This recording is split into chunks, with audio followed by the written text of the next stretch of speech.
Ce matin, excusez-moi, ce matin, c'était un thème libre pour la prédication, ce qui veut dire que j'avais l'embarras du choix pour choisir un thème ou un texte sur lequel prêcher. Et de tout ce que j'aurais pu choisir, je voulais partager avec vous un texte qui m'a particulièrement soutenu, encouragé, fortifié durant l'année qui vient de passer. J'assume, comme ça a probablement été le cas pour vous, il y a eu des moments, des situations qui ont retenu votre attention, qui ont peut-être été difficiles, accablantes, préoccupantes. On a tous des moments, des fois, qui viennent nous chercher plus que d'autres, puis des situations qui viennent nous préoccuper. Tu sais, le genre de situation que tu ne mets jamais dans ton agenda parce que c'est souvent imprévisible. Et même quand tu as le temps de traiter ce genre de circonstances-là, tu n'as pas envie de faire face à ça. Ça te tombe dessus, tu dois simplement dealer avec. Et vous savez comme moi, à quel point est-ce que ce genre de situations-là sont capables de nous affliger, sont capables de nous paralyser, de nous inquiéter, de nous faire manquer de sommeil. Je ne compte pas le nombre de nuits, des fois, où je me réveille pour penser à certaines situations. Je ne suis pas en train de dire que c'est une bonne chose. Je fais juste un simple constat de fait. Des fois, ça arrive, malheureusement, trop souvent. Et certainement, est-ce que vous savez de quoi je parle? Et si vous ne savez pas de quoi je parle, bien, ça s'en vient. C'est inévitable dans un monde brisé, dans un monde décevant, dans un monde qui ne tourne pas comme il devrait tourner. Tôt ou tard, ça va nous tomber dessus. Et trop souvent, on avance dans la vie en se pensant au contrôle. On se pense capable, on se pense fort. Quand ça va bien, on pense qu'on est au-dessus de la game. Mais dans les situations éprouvantes, quand ça survient, un peu à l'improviste, évidemment, parce que ce n'est pas prévu d'avance, ça nous rappelle que finalement, on n'est pas si au contrôle que ça, qu'on n'est pas si fort que ça, pas si capable que ça. Et devant ce constat-là, ça nous fait souvent sombrer dans la peur, dans l'inquiétude. Quand on est au-dessus de nos affaires, ça va bien, on ne pense pas trop. Mais quand on est limité, quand on se rend compte qu'on est au bout de nos ressources, de nos capacités, là, tout d'un coup, ça nous inquiète, ça nous décourage, ça nous apitoie sur nous-mêmes. Et ça devient plus naturel pour nous de chialer, de tourner en rond dans notre déception, d'essayer de fuir, de prendre charnellement les choses en main. Et vous savez comme moi que quand ça devient lourd, trop lourd des fois, ça devient facile de se laisser distraire, d'oublier la présence, la puissance, les promesses de Dieu. Pas qu'on ne le sait pas intellectuellement, mais tout d'un coup, ça devient intangible, ça devient tellement flou. À nos yeux, des fois, sont tellement concentrés sur les problèmes, au point qu'on peut en arriver facilement à oublier complètement le reste. Et on vit comme si Dieu, finalement, n'était plus là. Quand ça vous arrive, ces situations-là, qu'est-ce que vous faites? Comment est-ce que vous y faites face? C'est quoi votre premier réflexe? Est-ce que vous avez l'impression que vos réactions, que vos attitudes sont empreintes de foi? Quand l'imprévu s'impose à votre horaire? Quand quelque chose de particulièrement pénible vous frappe de plein fouet? Est-ce que c'est votre foi qui prend le dessus naturellement? Si c'est le cas, gloire à Dieu. Mais c'est aussi possible que votre réaction, que vos actions soient plus influencées naturellement, à premier regard, par la chair, par l'insécurité. Que peut-être vos idoles sont exposées à travers tout ça. Souvent, on vit, oui, de foi, mais jamais une foi pure, souvent une foi mêlée avec l'incrédulité ou toutes sortes d'autres choses. Je vous propose que si on est honnête avec nous-mêmes, c'est très rare qu'on réagisse toujours de la bonne manière du premier coup. Par la grâce de Dieu, on y arrive, on finit par avoir une réaction appropriée, mais sur le coup, c'est très rare. Souvent, ça nous fait passer à côté de bonnes occasions de croissance, d'apprentissage. Parce qu'une des grandes vérités de la parole de Dieu, c'est que le Seigneur est assez puissant, assez sage. Et on pourrait même dire que Dieu est le spécialiste d'intervenir dans des situations désespérées. Les Écritures nous parlent de ça mur à mur.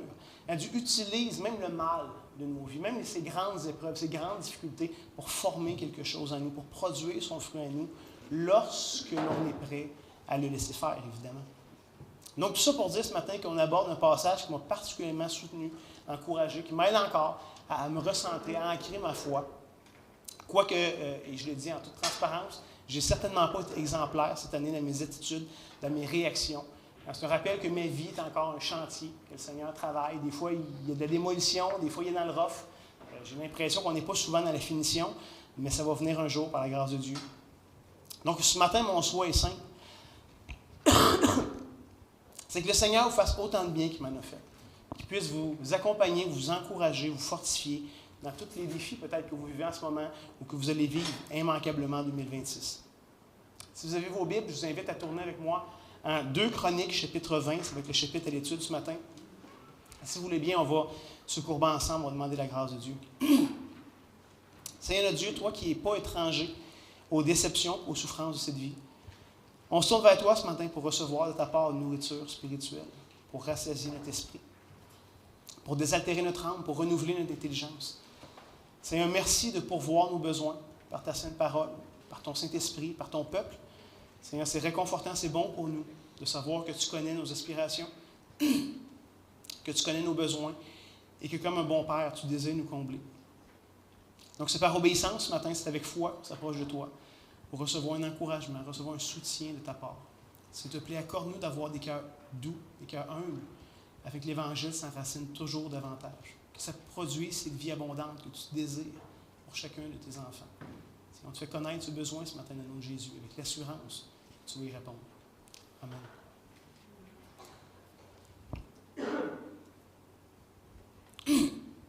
Excusez. Vous savez, malgré que des histoires qu'on aime et qui nous fascinent, en général, les livres narratifs ou les livres historiques de l'Ancien Testament, dont fait partie le 2e livre des Chroniques, peuvent souvent être abstraits pour nous qui vivons au 21e siècle en Occident. Okay? C'est une culture tellement lointaine, c'est une époque tellement différente de la nôtre, qu'on lit ça des fois et on ne sait pas toujours quoi faire.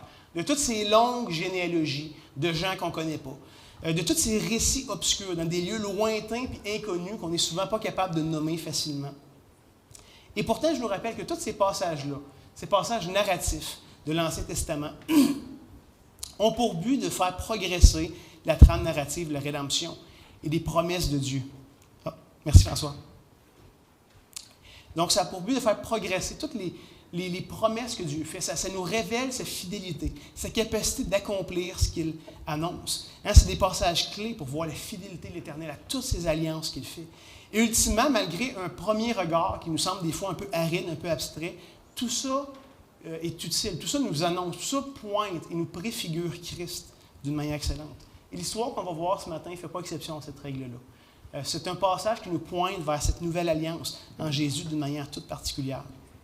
Et juste pour nous aider un peu à se mettre dans le contexte rapidement, permettez-moi rapidement de vous présenter qu'est-ce qu'on va voir ensemble. Essentiellement, c'est un épisode bien précis de la vie, du règne du roi Josaphat. Josaphat est le petit-fils du roi Salomon qui a régné sur le royaume de Juda. Le règne de Josaphat chevauche le règne de Akab sur les 10 tribus du nord. Si vous connaissez moindrement Akab, vous savez que c'est un roi mauvais, gravement corrompu spirituellement, qui a entraîné Israël dans toutes sortes de pratiques idolâtres, allant même jusqu'à s'opposer ouvertement au culte de l'Éternel. Il persécutait les prophètes de Dieu, il les faisait mettre à mort. Fait qu'Akab est un très mauvais roi. C'est souvent l'archétype des mauvais rois qu'on va voir de l'Ancien Testament. À l'opposé d'Akab, Josaphat a généralement été un bon roi sur le royaume de Juda, malgré qu'il n'était certainement pas parfait, mais c'était un bon roi, un roi intègre. On peut voir qu'il a cherché à craindre l'Éternel, qu'il a apporté plusieurs réformes spirituelles pour que le peuple marche fidèlement selon l'alliance que Dieu avait faite avec Israël. Voici comment Josaphat va être décrit au tout début de son règne, au moment où il est introduit. On lit en 2 Chroniques 17, 3 à 6. « L'Éternel fut avec Josaphat, parce qu'il marcha dans les premières voies de David son père, et qu'il ne rechercha point les Baals. Car il eut recours au Dieu de son père, et il suivit ses commandements sans imiter ce que faisait Israël. » Ici, on parle évidemment des 10 tribus du nord sous le gouvernement d'Akab. Verset 5. « L'Éternel affirmit la royauté entre les mains de Josaphat, à qui tout Juda apportait des présents, et qui eut en abondance des richesses et de la gloire. Son cœur grandit dans les voies de l'Éternel, et il fait encore disparaître de Juda les hauts lieux et les idoles. » Je ne sais pas pour vous, mais je trouve ça très intéressant de voir et de lire que le cœur de Josaphat a grandi dans les voies de l'Éternel. Des fois, on pourrait penser que c'est acquis.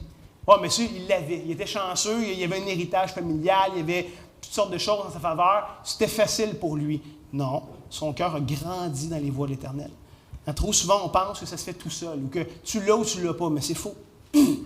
La piété est appelée à se développer dans la vie du disciple. C'est quelque chose que vous et moi, si vous êtes disciples de Christ, on est tous appelés à rechercher, à favoriser. C'est toujours quelque chose qui devrait prendre plus de place.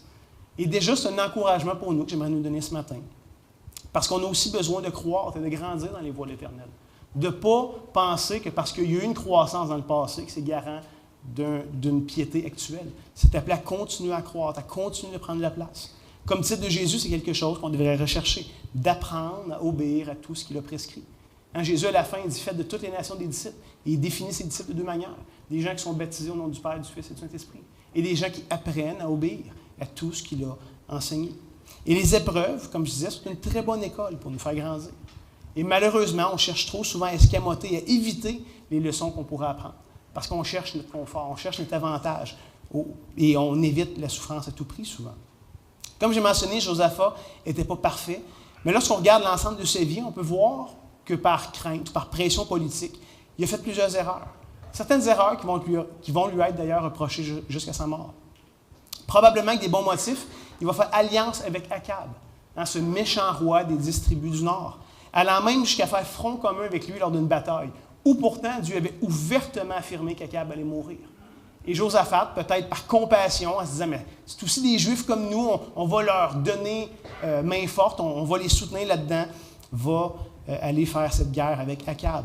Et Akab va être tué, selon la parole de l'Éternel. C'est un jugement de Dieu contre lui, contre cette dynastie, contre son idolâtrie. Et Josaphat, parce qu'il revient de cette bataille, en ayant subi une défaite importante, on va lire ceci à son sujet, en 2 Chroniques, chapitre 19, les versets 2 et 3. « Jéhu, fils de Hanani, le prophète, alla au-devant de lui. Et il dit au roi Josaphat, « Doit-on secourir le méchant? Et aimes-tu ceux qui haïssent l'Éternel? À cause de cela, l'Éternel est irrité contre toi. Mais il s'est trouvé de bonnes choses en toi, car tu as fait disparaître du pays les idoles, et tu as appliqué ton cœur à chercher Dieu. » Ici, c'est un avertissement pour nous de faire bien attention aux influences, à l'entourage qu'on va tolérer dans nos vies. Josaphat était sûrement bien intentionné, ça l'a joué contre lui, de vouloir secourir Akab. Inévitablement, les influences qu'on va tolérer, qu'on va rechercher autour de nous, vont avoir des conséquences dans nos vies. Paul dit aux Corinthiens, les bonnes compagnies corrompent les bonnes mœurs. Ça va avoir un impact ici, c'est un avertissement. Faisons attention. Ça a été un des points faibles de Josaphat. Malgré qu'il a cherché l'Éternel, qu'il était un bon roi, ses influences mauvaises qu'il a tolérées dans sa vie, qu'il a invitées dans sa vie, a joué contre lui. Pour revenir à notre histoire de ce matin, si on voulait résumer la vie de Josaphat, on pourrait dire, somme toute, qu'il était un roi pieux. Contrairement à la grande majorité, mais Josaphat était un roi pieux, qui a cherché sincèrement à honorer l'Éternel, mais qui, comme nous, n'était pas exempt de faiblesse morale et qui cherchait trop souvent le facilité ou le compromis, ce qui semblait sage à ses propres yeux. Et donc, c'est un avertissement pour nous. Dans le passage de ce matin, on va étudier ensemble un des plus grands défis de la vie de Josaphat, un des plus grandes situations qu'il a pu faire face lors de son règne. Et paradoxalement, c'était un des moments où il a le mieux agi, où il a le mieux réagi, où il est un meilleur modèle pour nous. Donc, introduisons notre passage, 2 Chroniques, chapitre 20, les versets 1 et 2. On lit, « Après cela, les fils de Moab et les fils d'Amnon, et avec eux des Maonites, marchèrent contre Josaphat pour lui faire la guerre. On vint en informer Josaphat en disant, « Une multitude nombreuse s'avance contre toi, depuis l'autre côté de la mer, depuis la Syrie, et ils sont à Tasseron, Tamar, qui est En-Gedi. » Donc, les versets 1 et 2 font aussi une sorte d'introduction puis d'éléments déclencheurs de l'histoire qui nous intéresse ce matin. Essentiellement, ça nous présente un problème majeur qui arrive soudainement, qui constitue une grande menace pour Josaphat et pour son royaume.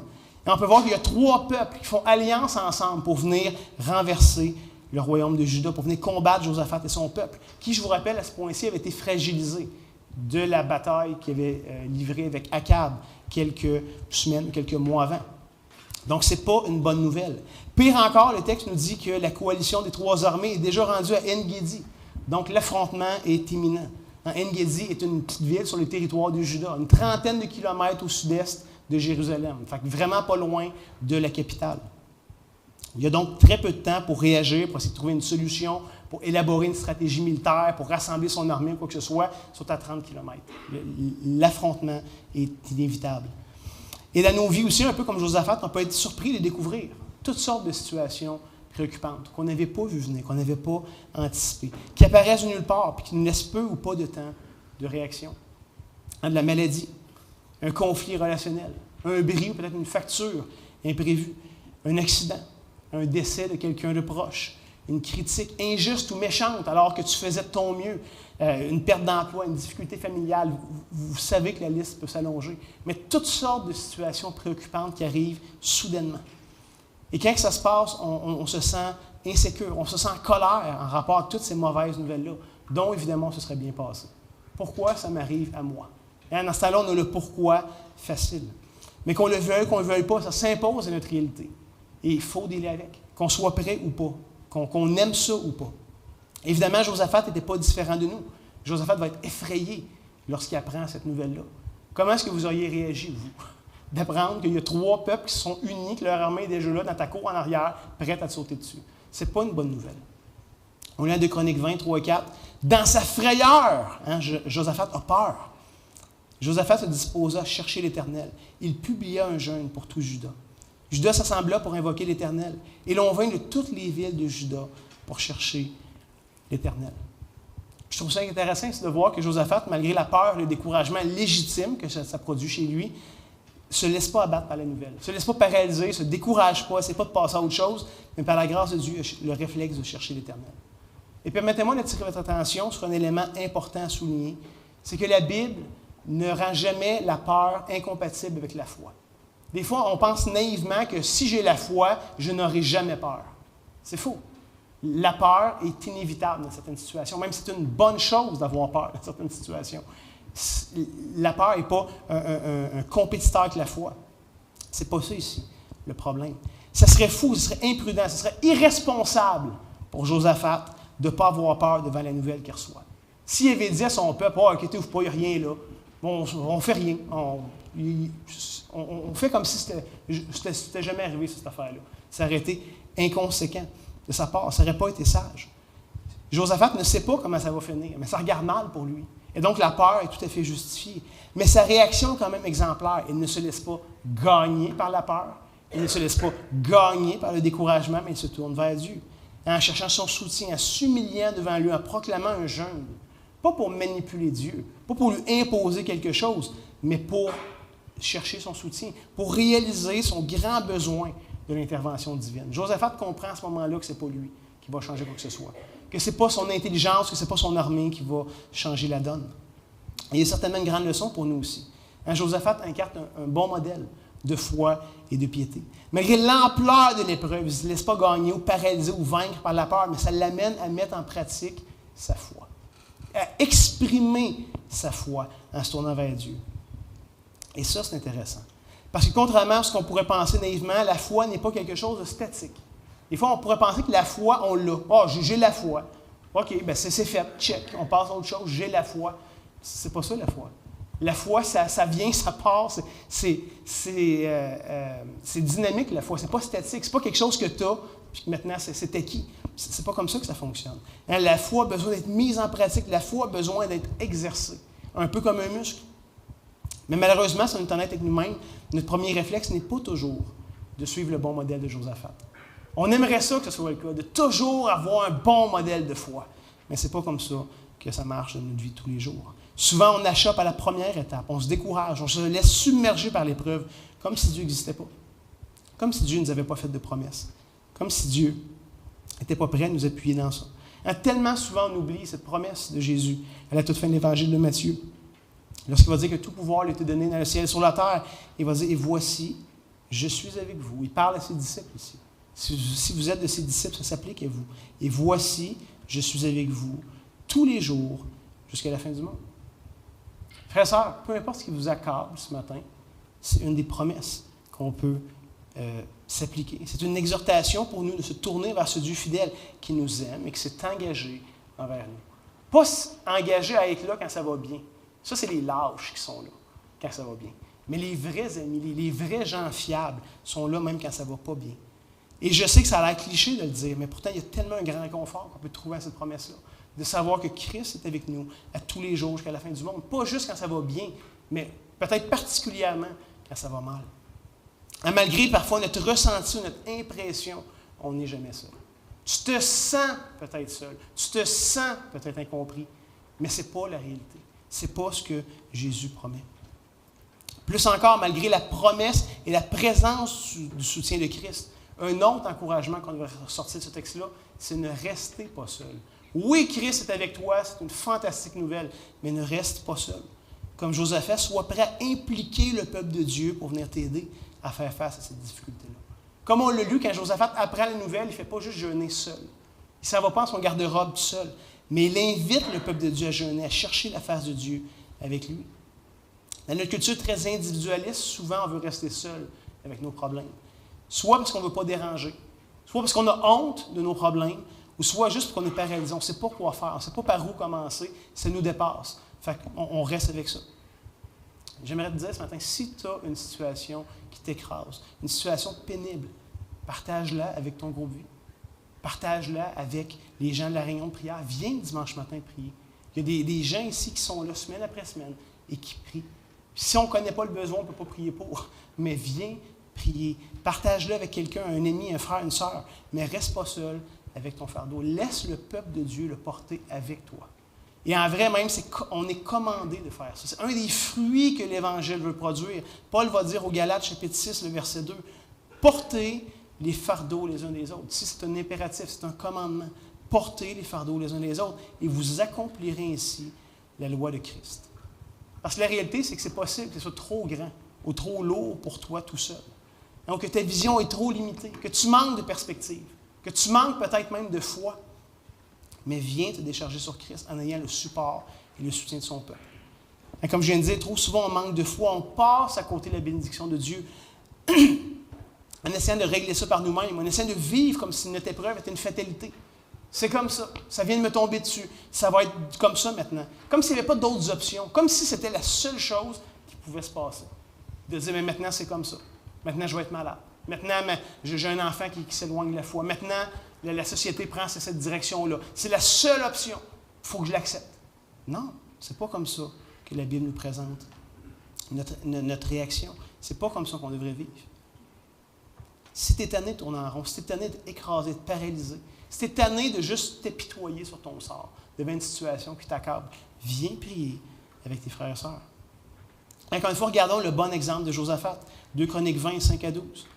Josaphat se présentait au milieu de l'assemblée de Juda et Jérusalem, dans la maison de l'Éternel, devant le nouveau parvis. Et il dit, « Éternel, Dieu de nos pères, n'es-tu pas Dieu dans les cieux? N'est-ce pas toi qui domines sur tous les royaumes des nations?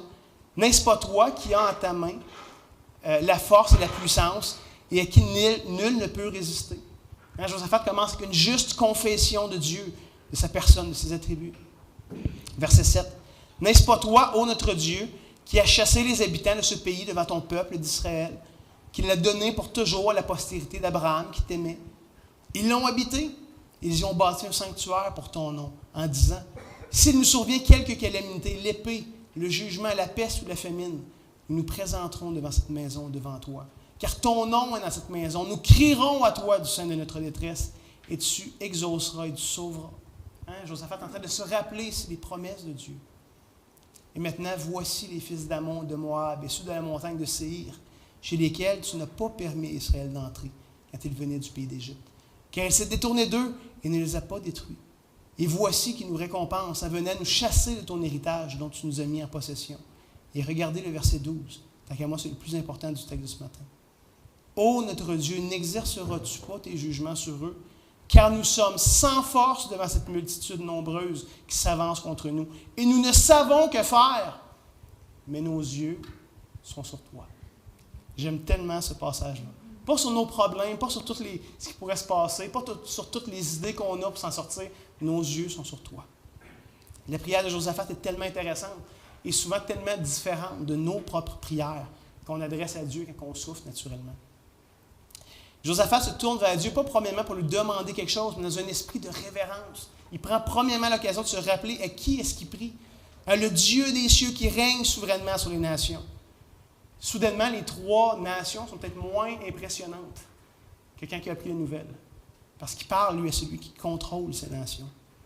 Avant de parler au peuple de la crise et du problème, Josaphat commence par parler de Dieu, d'exposer sa grandeur, sa puissance, sa fidélité. Parce que c'est facile d'oublier ça. Pas que le peuple ne le sait pas. Le peuple connaît son histoire. Le peuple connaît les choses vraies au sujet de Dieu. Mais quand on souffre, quand il y a quelque chose qui s'impose à nous, on l'oublie. Et contrairement à nous, souvent on va parler 99% du temps du problème aux gens autour de nous, puis qu'on va prier 5 secondes s'il nous reste du temps pour le faire. C'est pas ça que Josaphat fait. C'est pas le modèle qu'il nous donne. Hein? Après s'être rappelé à qui il s'adresse par la suite, Josaphat prend le temps de se rappeler de l'histoire de l'Alliance. C'est quoi l'historique que ce peuple entretient avec Dieu? Il rappelle qu'Israël est le peuple choisi par Dieu. Il rappelle que Dieu lui-même leur a donné ce pays de Canaan, que le temple de Jérusalem est le lieu où son nom réside, où Dieu a choisi d'habiter ou de manifester sa gloire. Il va aussi faire référence à la prière de Salomon lorsque le temple a été inauguré. Salomon a demandé à Dieu, si jamais on s'écarte, si jamais il y a des choses qui se passent, qu'on se tourne vers toi, entends notre cri. Et c'est ce que Josaphat fait ici. Il se rappelle de ses promesses. Et c'est seulement après s'être rappelé de qui est Dieu, de son action, de ses promesses, de ses alliances, qu'il va aborder au verset 10 et 11 le problème. Et sa demande est simple, il désire que Dieu intervienne selon ses fidélités, selon ses promesses, selon sa personne. Et ce que je trouve particulièrement remarquable, c'est de voir son humilité et sa dépendance totale. J'aime tellement l'expression réaliste de sa foi. Quand il va dire « Nous sommes sans force, nous ne savons que faire, mais nos yeux sont sur toi. » Tellement souvent dans les Écritures, on est appelé, on est exhorté à lever les yeux. Et le psalmiste va dire quoi? « Je lève les yeux vers les montagnes. » Pourquoi? Pour observer le lever du soleil? Non, pour trouver le secours. Le secours me vient de Dieu. Le secours vient de celui qui a fait la terre et les cieux. Tellement souvent, on est exhorté à lever les yeux. Et trop souvent, nos yeux sont sur le problème. On voit juste ce qui ne marche pas, plutôt que de se tourner vers celui qui peut quelque chose. Lève tes yeux. Pas quand tout va être réglé. C'est plus le temps, là. C'est le temps de lever les yeux, là. Dans la barque, quand il y a la tempête, les disciples, qu'est-ce qu'ils font? Ils ne regardent pas tant. Ils essayent de ramer pendant un bout, puis d'ajuster la voile, puis tout ça. Mais à un moment donné, ils se tournent vers Christ. Fais quelque chose. Interviens. Nos yeux sont sur toi. Qu'on puisse avoir ce réflexe, nous aussi. Cette année, j'ai essayé de me le rappeler souvent. J'ai souvent répété ça. Mes yeux sont sur toi. Je ne sais pas quoi faire, je suis dépassé. Mais je m'attends à toi. Est-ce que tu vas me décevoir? Est-ce que tu vas m'oublier? Est-ce que tu vas m'abandonner? Mes yeux sont sur toi. Et je vous garantis que Dieu n'est pas insensible lorsqu'on s'humilie devant lui et qu'on désire sincèrement dépendre de son intervention avec un cœur ouvert, avec un cœur confiant. Et là, imaginez la scène. Josaphat est là. Le peuple est là, assemblé. Dans la crainte, dans l'incertitude, dans l'attente de voir qu'est-ce qui va se passer. Et on lit en 2 Chroniques 20, 13 à 17. Tout Juda se tenait debout devant l'Éternel, avec leurs petits-enfants, leurs femmes et leurs fils. Je trouve ça tellement beau de voir que tout le peuple est là. Pas juste les hommes, mais non, hommes, femmes, enfants, tout le monde se rassemble vers Dieu. Il y a quelque chose de beau dans ces rassemblements communautaires. Souvent, on préfère, nous, se catégoriser par des gens qui nous ressemblent, tout ça, vivre les choses avec ceux qui sont comme nous. Mais le peuple de Dieu se rassemble dans toute cette diversité. Il y a quelque chose de beau dans ça. Verset 14. Alors l'Esprit de l'Éternel saisit au milieu de l'assemblée Jacaziel, fils de Zacharie, fils de Benaïa, fils de Zéiel, fils de Matania, lévite d'entre les fils d'Azaph. Et Zachaziel dit, « Soyez attentifs, tout Juda et habitants de Jérusalem, et toi, roi Josaphat, ainsi vous parle l'Éternel, ne craignez point, ne vous effrayez point devant cette multitude nombreuse, car ce ne sera pas vous qui combattrez, ce sera Dieu. Demain, descendez contre eux, et ils vont monter par la colline de Tite. Et vous les trouverez à l'extrémité de la vallée, en face du désert de Jéruel. Vous n'aurez point à combattre en cette affaire. Présentez-vous, tenez-vous là, et vous verrez la délivrance que l'Éternel vous accordera. Juda et Jérusalem, ne craignez point, ne vous effrayez point. Demain, sortez à leur rencontre, et l'Éternel sera avec vous. Pouvez-vous imaginer, en plein milieu de l'appréhension, de l'incertitude, de tout le peuple rassemblé, sachant pas trop ce qui va se passer, de voir Zachaziel se lever et de donner cette parole-là d'encouragement de la part de Dieu. Et son message est simple, mais ô combien rassurant. Et il va le répéter à 2 reprises, essentiellement. Il va dire, ne craignez point, ne vous effrayez point, ce n'est pas vous qui combattrez. Il va dire, présentez-vous là, allez-y. Hein? Mais vous allez y aller pour voir la délivrance que Dieu va vous accorder, pas pour vous battre. Évidemment que ça doit être un grand encouragement pour le peuple, mais ça ne les a pas déresponsabilisés. Et ça, c'est une autre grande vérité que la Bible nous présente d'une manière ou d'une autre à travers la révélation. Ça ne nous déresponsabilise jamais. Malgré que Dieu affirme qu'ils n'auront pas à combattre, ils doivent quand même aller faire face à l'ennemi. Ils ne restent pas chez eux à prendre une petite tasse de thé tranquille, comme si de rien n'était. Non, ça n'enlève jamais la responsabilité du peuple de croire et d'obéir. Naïvement, on pense souvent que si Dieu intervient au milieu de mes problèmes, que je vais simplement pouvoir être passif, négligent. J'aurai rien à faire. Je vais juste laisser les choses aller, puis Dieu, magiquement, va tout changer. C'est pas comme ça que ça nous est présenté dans la Bible. Dieu désire nous utiliser. Dieu désire notre obéissance, notre action dans ces difficultés-là. Parce qu'il veut nous former, il veut stimuler et fortifier notre foi. Il veut stimuler notre obéissance, il veut stimuler notre confiance en lui. Mais ceci étant dit, je veux juste aussi émettre une petite mise en garde, parce qu'il faut faire attention avec ce genre de passage-là. Ça, c'est le genre de passage préféré de tous les charlatans d'évangile de prospérité, parce que ça dit, Dieu va tout faire pour toi, ça va être beau, ça va être facile, tu n'auras pas besoin de rien faire. Ce n'est pas ce que le texte nous dit. Je vous rappelle ici que l'auteur nous rapporte les faits tels qu'ils se sont présentés. Concrètement, ça veut dire qu'il n'y a pas nécessairement une promesse absolue que tous nos problèmes vont être magiquement réglés par Dieu. Okay? Ce n'est pas une formule magique, ce n'est pas une garantie absolue que tout va être réglé tout seul. Je vous rappelle que la Bible est claire. Dieu ne nous délivrera pas toujours de toutes nos difficultés, de tous nos défis comme on voudrait, dans le temps qu'on voudrait. Il nous promet par contre de nous accompagner, d'être avec nous dans ça, de nous aider à supporter toutes ces choses-là. Il nous promet d'être avec nous tous les jours jusqu'à la fin du monde, même au milieu des plus grandes épreuves. Jésus disait à ses disciples en Jean 16, 33, « Je vous ai dit ces choses afin que vous ayez la paix en moi. » Mais pas une paix parce qu'il n'y aura pas de problème, une paix totalement différente parce que vous allez être en paix au milieu des fois des situations les plus difficiles. Jésus va dire que vous aurez des tribulations dans le monde. Peut-être particulièrement parce que vous êtes ses disciples. Peut-être particulièrement parce que vous vous identifiez à lui, parce que vous voulez lui obéir, puis lui être fidèle, puis lui être agréable. Vous aurez des tribulations dans le monde. Mais prenez courage, j'ai vaincu le monde. Jésus est en train de dire, à la fin, c'est pas ça qui va avoir le dernier mot. C'est pas ça qui va laisser la dernière empreinte, la dernière saveur dans vos vies. Je vous donne ma paix, il va dire ailleurs.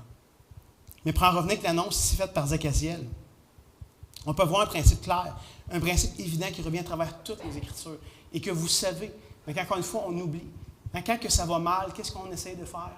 De prendre les choses en main, de régler, de trouver des solutions. On veut éviter de souffrir. Mais la grande vérité est la suivante. Le salut et la délivrance est l'œuvre de Dieu. L'homme n'est pas le héros et l'homme n'est pas l'artisan de sa propre délivrance. D'une manière ultime, c'est vrai, mais souvent même dans les plus petites échelles de nos vies. À la fin, Dieu est toujours le grand héros, toujours le grand libérateur. Mais souvent, il intervient dans nos vies. De quelle manière? En nous utilisant, en nous amenant, en nous confrontant à nous-mêmes pour produire et accomplir cette délivrance-là. Donc, Josaphat et le peuple de Juda doivent se confier en Dieu et répondre positivement avec obéissance. Pas juste dire, parfait Dieu, tu nous garantis que ça va bien aller, super, on te fait confiance, pas besoin d'être témoin de quoi que ce soit, tu l'as dit, ça va être fait. Il faut qu'ils obéissent, il faut qu'ils quittent Jérusalem, qu'ils aillent devant ces trois armées. Et c'est probablement une des scènes les plus invraisemblables de tout l'Ancien Testament. C'est digne de la bataille de Jéricho, digne de toutes ces grandes batailles qui nous frappent. Là. On lit à 2 Chroniques 20, 18 à 21. Josaphat s'inclina le visage contre terre, ensuite à la nouvelle qu'il a reçue.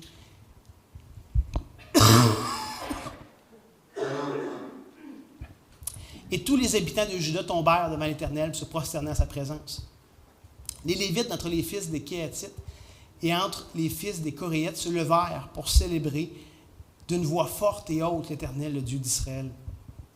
Le lendemain, ils se mirent en marche de grand matin pour le désert de Tekoa. À leur marche, Josaphat se présenta et dit, « Écoutez-moi, Juda et habitants de Jérusalem. Confiez-vous en l'Éternel, votre Dieu, et vous serez affermis. Confiez-vous en ses promesses, et vous réussirez. » Qu'est-ce que Josaphat? Qu'est-ce que j'ai dit? Promesse et ses prophètes. Oh, excusez-moi. Merci d'être gracieux envers moi. Mais qu'est-ce que ici Josaphat essaie de faire? Il essaie de stimuler la foi du peuple, d'orienter la foi du peuple. Gang, on y va. Vous savez ce que Dieu dit. Rappelez-vous-en. On va réussir parce qu'on fait confiance en ce Dieu. Verset 21. Puis d'accord avec le peuple, il nomma des chantres qui, revêtus d'ornements sacrés et marchant devant l'armée, célébraient l'Éternel et disaient, « Louez l'Éternel, car sa miséricorde dure à toujours. » Pouvez-vous essayer d'imaginer la scène ici, de voir ce qui se passe? Le royaume de Juda se prépare à aller à la rencontre de 3 nations qui viennent pour les attaquer. Mais pas avec une stratégie militaire, pas avec des soldats armés jusqu'aux dents, mais avec une chorale. Il envoie la chorale pour entamer la marche. Des prêtres, des lévites qui vont louer et célébrer Dieu par des chants de louange. Je veux dire, humainement parlant, c'est complètement débile d'agir comme ça. C'est complètement fou, c'est absurde. Il n'y a rien de rationnel de faire ça. C'est clairement pas une bonne tactique militaire. Si Dieu ne veut pas parler, ça aurait été un signe de folie de la part de Josaphat d'agir comme ça. Mais en même temps, il y a quelque chose de beau, quelque chose de fascinant, d'inspirant dans cette réponse-là de la part du peuple. On peut voir que c'est une expression de leur foi, une expression de leur croyance, de leur obéissance envers Dieu et envers sa promesse. Parce que je vous rappelle qu'à ce point-ci, la délivrance n'a pas encore eu lieu. Tout ce qu'ils savent, c'est qu'il y a 3 peuples qui sont là pour les mettre à mort. Mais quand Dieu promet, on peut agir sur sa parole. Et on peut goûter cette paix qui surpasse toute intelligence, malgré que l'épreuve, malgré que la difficulté reste bien présente. Ce qui me mène à nous poser la question, lorsqu'on vit des épreuves, lorsqu'on vit ces difficultés-là, ces défis, ces choses imprévues, où est notre foi? Comment est-ce que notre foi se manifeste? Comment est-ce que ça exprime le fait qu'on connaisse le Dieu qui nous connaît, qui nous aime, qui promet d'être avec nous tous les jours jusqu'à la fin du monde? Est-ce qu'on exprime notre confiance, notre espérance en Dieu? Ou est-ce qu'on agit ou qu'on réagit comme s'il n'existait pas? Comme s'il n'avait pas promis de nous accompagner, de nous soutenir, de nous aimer. Quand on vit des difficultés, des moments pénibles, qu'est-ce qui ressort? Est-ce que c'est notre foi ou est-ce que c'est notre incrédulité? Et je sais que c'est jamais parfaitement un, parfaitement l'autre, c'est souvent un mélange maladroit des deux. Mais c'est un appel, c'est un encouragement pour nous stimulons notre foi. Ici, c'est un encouragement à louer Dieu même, dans les bons moments de nos vies, comme dans les temps les plus éprouvants. C'est facile de louer Dieu quand tout va bien. Quand tout va pas du tout comme je voudrais que ça l'aille, est-ce que je suis encore capable de louer Dieu? Est-ce que ma foi exprime encore une adoration à Dieu? Soyons comme Job, qui même au milieu de ses afflictions était capable de dire en Job 1,21, « L'Éternel a donné, l'Éternel a ôté. Que le nom de l'Éternel soit béni. » Que notre adoration, que notre allégeance ne soit pas conditionnelle. Dieu, si j'aime ce que tu permets dans ma vie, tu as toute mon adoration. Si j'aime pas, passe ton tour, puis mais que ça aille mieux, je reviendrai. Est-ce qu'on est conditionnel dans notre rapport à Dieu? À la fin, je vous rappelle que Dieu ne nous doit rien. Et surtout que Dieu nous a donné infiniment plus que ce qu'on méritait déjà. C'est déjà acquis. Soyons de ceux, frères et sœurs, qui expriment notre foi, qui expriment notre espérance à travers une louange sincère, une louange constante, une louange inébranlable, dans les bons moments de nos vies comme dans les temps plus difficiles.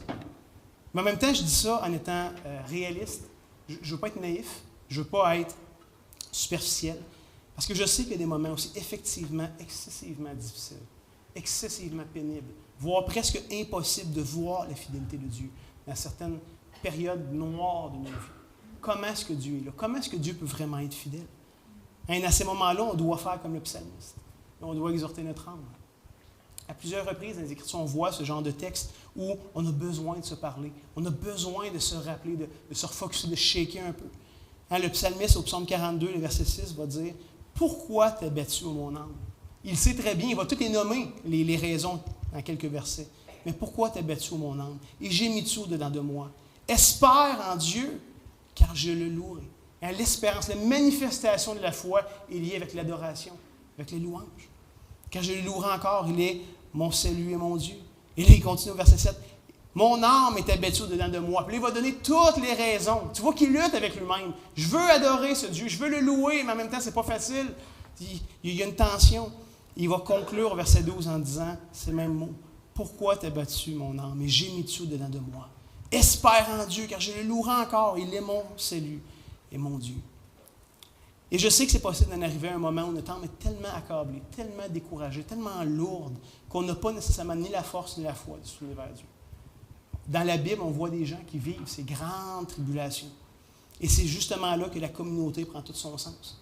Donc on devrait être capable de s'encourager, de s'exhorter les uns des autres, d'édifier notre très sainte foi, comme va nous dire Jude dans son épître. Pour ma part, j'ai tellement eu besoin, à certains moments cette année, d'avoir des amis, des frères, des sœurs qui priaient pour moi. Des gens un peu partout au Québec que je pouvais texter ou appeler, juste partager mon cœur, exprimer des choses que je vivais et pouvoir entendre leur encouragement, leur exhortation. Il y a des choses, des fois, que tu ne vois pas de solution, tu es juste pogné avec, il faut que tu deals, mais c'est pesant, c'est lourd. Il n'y a pas de joie là-dedans. Et d'entendre un encouragement, d'entendre un frère prier d'une manière que tu n'aurais pas prié, avec une foi que tu n'as peut-être pas, de demander cette chose-là à Dieu. C'est tellement bon.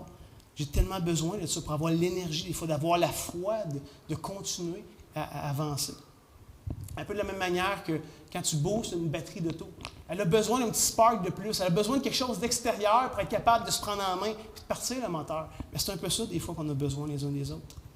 De grâce, frères et sœurs, ne vous privez pas de vivre des relations vraies et profondes avec le peuple de Dieu. Venez vous exposer à la foi les uns des autres.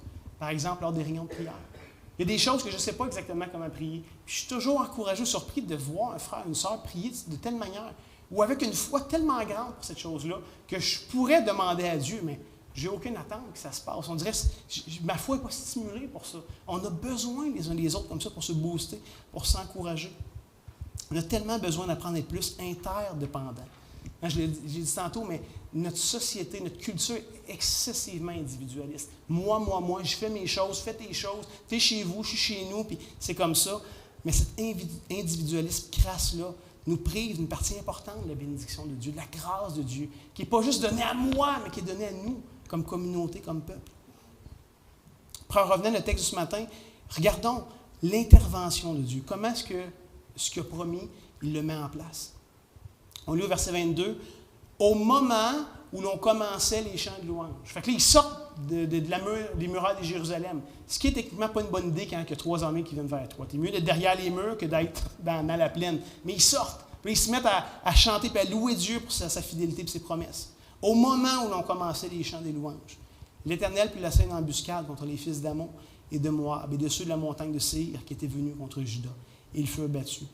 Les fils d'Ammon et de Moab se jetèrent sur les habitants de la montagne de Séhir pour les dévouer par interdit et les exterminer. Et quand ils en eurent fini avec les habitants de Séhir, ils s'aidèrent les uns les autres à se détruire. Lorsque Juda fut arrivé à la hauteur d'où l'on aperçoit le désert, ils regardèrent du côté de la multitude et voici, c'étaient des cadavres étendus à terre. Personne n'avait échappé. Josaphat et son peuple allèrent prendre leurs dépouilles. Ils trouvèrent parmi les cadavres d'abondantes richesses et des objets précieux. Ils en enlevèrent tant qu'ils ne purent tout amener, tout emporter. Ils mirent 3 jours au pillage du butin, car il était considérable. Est-ce que ce n'est pas extraordinaire de lire ces lignes-là? On pourrait lire ça dans un livre pour enfants et dire, hey, la personne qui écrit ça avait vraiment une grande imagination. Mais de lire dans les pages de la Bible, de savoir que Dieu a agi en faveur de son peuple, qu'il a mis la bisbille dans ces 3 peuples-là, qui se sont entretués, puis que quand Israël arrive, c'est la victoire. Hein? Le peuple profite d'une victoire complète pour laquelle ils n'ont pas combattu. Certainement, parce que quand ils ont parti de Jérusalem quelques heures plus tôt, personne n'avait entrevu cette possibilité-là. Ils ne savaient pas comment ça allait finir. Ils savaient que Dieu allait faire quelque chose. Mais d'arriver de voir déjà tout le monde mort, personne n'avait vu ça. Par contre, on peut voir qu'ils vont profiter grassement de la bénédiction du butin de leurs ennemis. Pensez-y, pendant 3 jours, ils ramassent les biens et les richesses. T'sais, pour eux, c'est presque trop beau pour être vrai. Ils étaient dans la crainte et là, ils sont dans l'abondance. Et puis vient la conclusion du récit, versets 26 à 30. Le 4e jour, ils s'assemblèrent dans la vallée de Beraka, où ils bénirent l'Éternel. C'est pourquoi ils appelèrent ce lieu vallée de Beraka, qui littéralement veut dire bénédiction, nom qui lui est resté jusqu'à ce jour. Tous les hommes de Juda et de Jérusalem, ayant à leur tête Josaphat, repartirent joyeux pour retourner à Jérusalem, car l'Éternel les avait remplis de joie en les délivrant de leurs ennemis. Voyez-vous le contraste énorme entre le début de l'histoire et maintenant. Au début, ils étaient dans la crainte, dans la peur. Après ça, ça leur fait place à la foi. Et finalement, ça leur fait place à la joie, à la réjouissance. Verset 28, ils entrèrent à Jérusalem, dans la maison de l'Éternel, au son des luttes, des harpes et des trompettes. La terreur de l'Éternel s'empara de tous les royaumes des autres pays.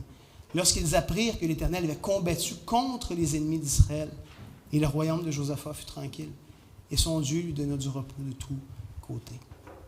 Ça, c'est une fin hollywoodienne comme on l'aime. Hein? Walt Disney n'a rien inventé, ça finit bien ailleurs aussi.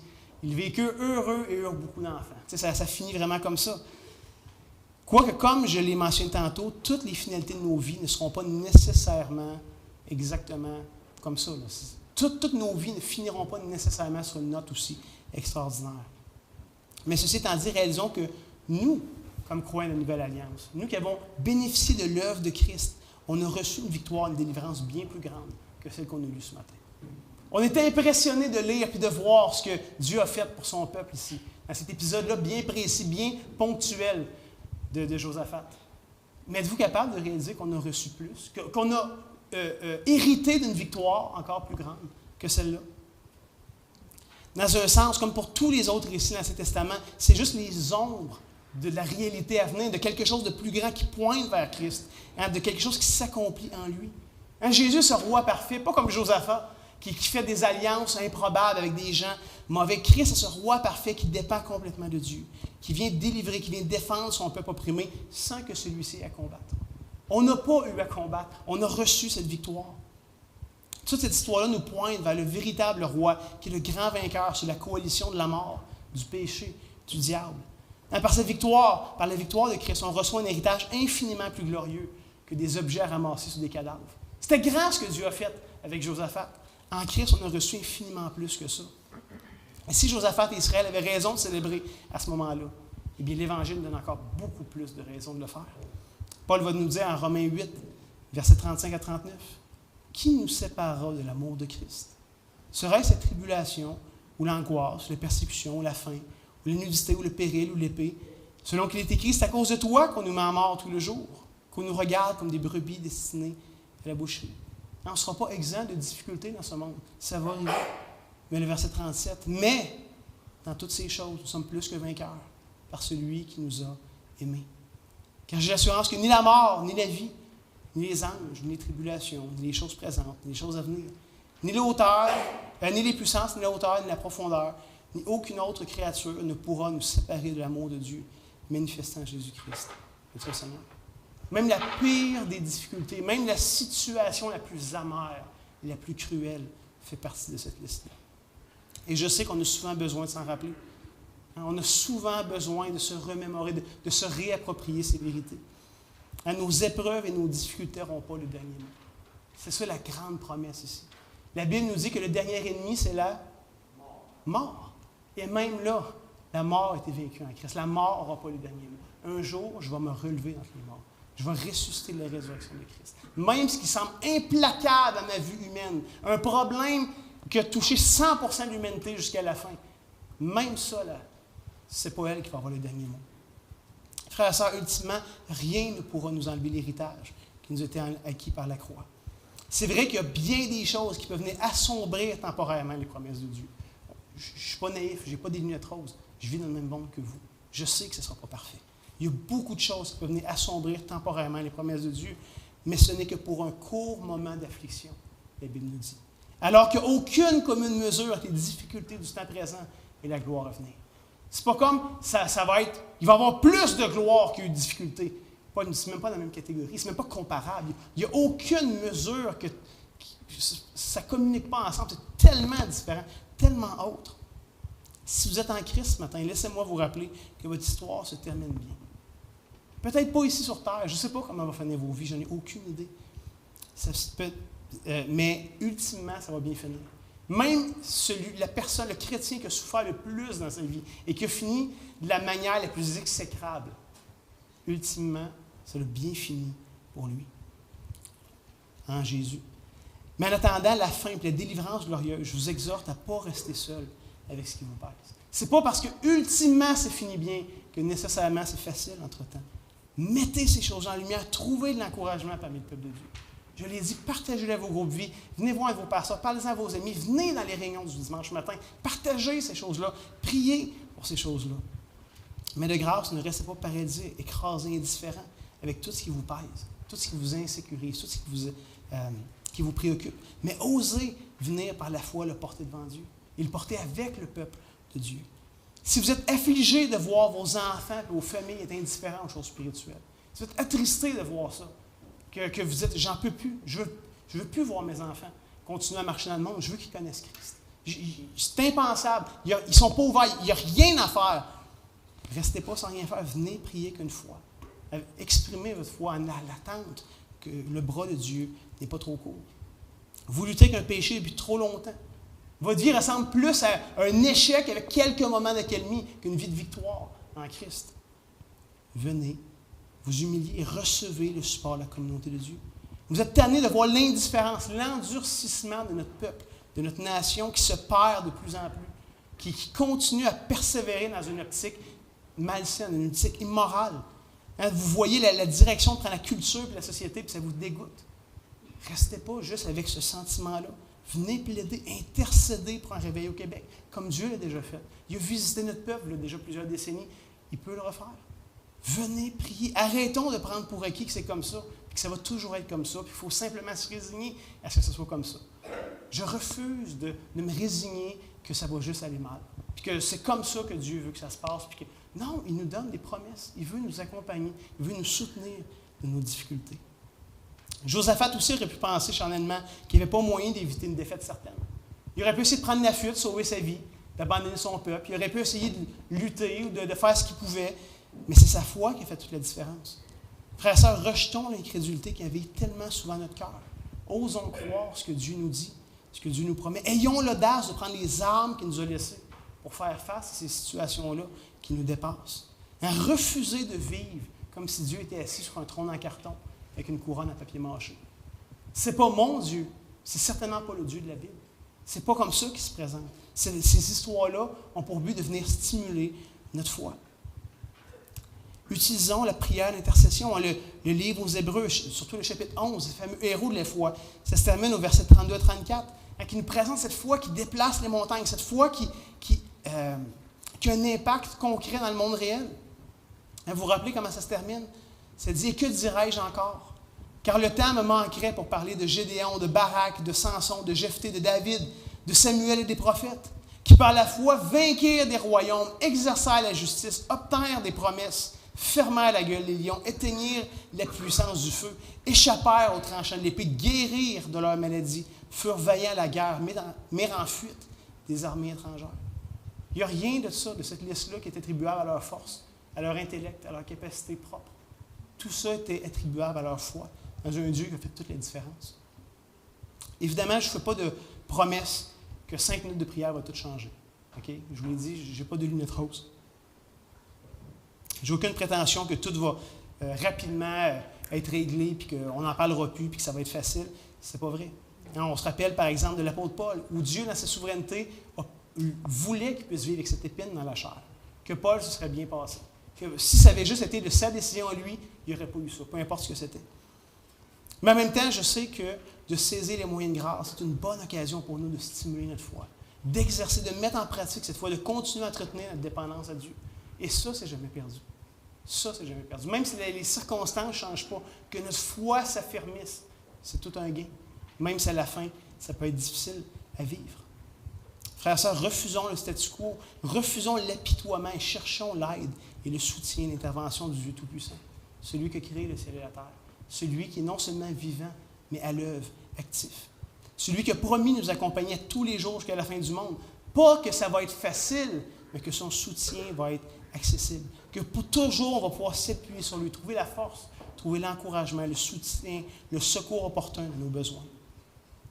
Recherchons sa présence, réclamons ses promesses. Soyons persévérants, sachant que notre Père n'est pas lointain, que notre Père n'est pas indifférent à nous et nos situations, mais qui est disposé, qui est disponible à nous secourir. Comme j'ai dit ce matin, le texte qu'on a vu en 2 Chroniques n'est pas une garantie absolue qu'on n'aura jamais à faire face aux difficultés ou que Dieu va régler ça facilement. Mais voici un texte que Dieu nous promet. Ça, c'est une garantie qu'il nous donne à nous qui sommes sous la Nouvelle Alliance. 1 Corinthiens 10, 13. Il nous dit « Aucune tentation ou épreuve ou difficulté ne vous est survenue qui n'ait été humaine.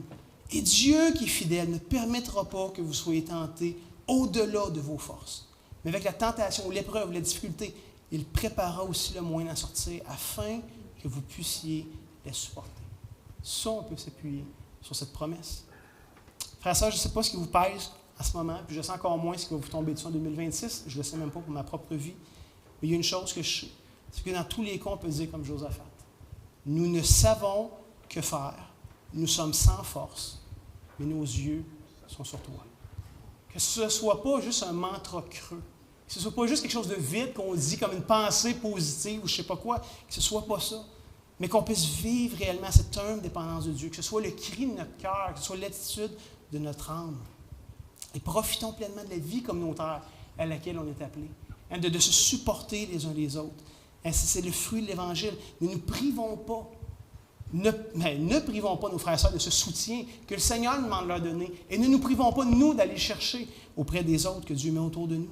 Brisons cet individualisme qui rentre tellement facilement notre manière de voir, notre manière de vivre. Et vivons pleinement la beauté, l'encouragement que produit la vie communautaire, désirée par Dieu, produite par l'Évangile. C'est pour ça que Christ est mort, pas juste pour vous sauver, mais pour vous mettre dans une famille, dans un corps, dans un ensemble de gens où Dieu ne vous a pas tout donné à vous, mais il a tout donné à son peuple. Et ensemble, on peut se bénir et se supporter dans tout ça. C'est vraiment ma prière. Terminons ensemble en le demandant à Dieu. Ah, Seigneur, on est tellement dépassé par les choses de cette vie. On n'a pas de misère à croire qu'on vit dans un monde maudit, un monde brisé, un monde qui est sous la chute et où le péché a fait des dommages épouvantables, a défiguré toute cette belle création que tu as voulu faire à l'origine. Seigneur, on ne veut pas être de ceux qui s'épitoient, de ceux qui font juste accepter que ça va être comme ça. Toi, en tout cas, tu n'as pas accepté que ça allait être comme ça. Tu as tout fait, tu as tout mis en œuvre pour racheter ton peuple, pour faire des promesses, pour un jour nous dire que tu vas recréer toutes choses belles et bonnes, qu'il n'y aura plus de larmes, qu'il n'y aura plus de mort, qu'il n'y aura plus de maladie, qu'il n'y aura plus tout ce qui nous fait souffrir ici-bas, qu'un jour ça va être terminé. Seigneur, on veut avoir les yeux levés sur toi, sur des promesses. Et surtout, on veut être de ceux qui vivent déjà ici maintenant cette paix que tu promets, de goûter ta présence, de goûter ton soutien, ton support, ton aide, ton secours, ton amour. Oh Seigneur, on a besoin de toi. Aide-nous à lever nos yeux. C'est jamais toi qui es loin, c'est souvent nous qui est distrait ou engourdi par tellement de choses. Qu'à la fin, Seigneur, tu puisses captiver nos cœurs, que tu puisses saisir notre regard, nous aider à regarder à toi, goûter cette délivrance qui vient d'en haut, cette joie, cette paix. On te fait connaître ce besoin, Seigneur, d'une manière toute particulière pour ceux qui, parmi nous, peut-être souffrent en silence, en secret, des choses pénibles, difficiles. Oh Seigneur, dans ta grâce, amène-les à la lumière, qu'ils puissent goûter ta consolation à toi, premièrement, mais aussi le soutien, l'amour de ton peuple. Ça peut être un baume sur leur âme et un regain de vitalité pour eux, quelque chose qui va venir stimuler leur foi en toi, en tes promesses. Seigneur, on a des grands besoins, on les confie à toi, qui est un grand Dieu, qui est capable de faire au-delà de ce qu'on peut penser et demander. Et c'est en Jésus qu'on dépose ces choses devant toi. Amen. En guise de conclusion, de bénédiction cette année, je trouvais intéressant d'aller dans Jude, chapitre 1, le verset 20 et 21, qui est comme suit.